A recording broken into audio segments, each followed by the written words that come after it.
ایران کے supreme leader آیت اللہ خامنئی کے بعد ان کے ہر جانشین کو نشانہ بنائے گا، اسرائیل کی کھلی دھمکی۔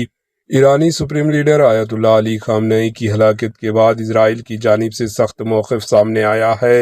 اسرائیل کے وزیر دفاع نے بیان دیا کہ ایران میں جو بھی نئی قیادت سنبھالے گا اسے بھی اسرائیل کی کارروائی کا سامنا کرنا پڑ سکتا ہے۔ اسرائیلی میڈیا کے مطابق وزیر دفاع نے بیان دیا کہ آیت اللہ علی خامنئی کی بعد ایران کی باغ دوڑ سنبھالنے والی ہر شخصیت اسرائیل کے نشانے پر ہوگی۔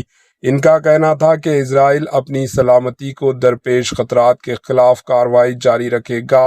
اسرائیلی کارٹرز کے مطابق اسرائیل کے پی ایم نتن یاہو نے اسرائیلی فوج کو ہدایت دی ہے کہ وہ ایران کی ممکنہ نئی قیادت کے حوالے سے ہر قسم کی پیش رفت پر نظر رکھیں اور ضروری اقدامات کے لیے تیار رہیں۔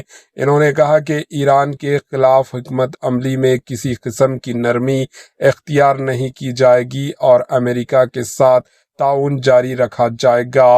اسرائیلی وزیر دفاع نے دعویٰ کیا کہ اسرائیل ایران کی عسکری اور اسٹریٹجک صلاحیتوں کو کمزور کرنے کے لیے مربوط اور مسلسل اقدامات کر رہا ہے۔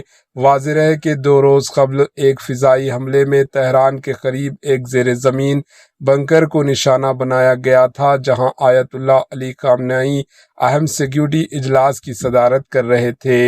ایرانی ذرائع کے مطابق اس حملے میں آیت اللہ علی خامنئی، ان کی اہلیہ اور خاندان کے بعض دیگر افراد کے علاوہ اجلاس میں شریک اعلیٰ عسکری و سیکیورٹی حکام بھی ہلاک ہو گئے۔ ایران میں نئے سپریم لیڈر کے انتخاب کا عمل تاحال مکمل نہیں ہوا۔ تجزیہ کاروں کے مطابق ممکنہ امیدواروں میں آیت اللہ خامنئی کے صاحبزادے مجتبیٰ خامنئی کا نام بھی زیر غور ہے، تاہم حتمی فیصلہ ایران کے متعلقہ آئینی اداروں کی جانب سے کیا جائے گا۔ Bureau report, AHN news.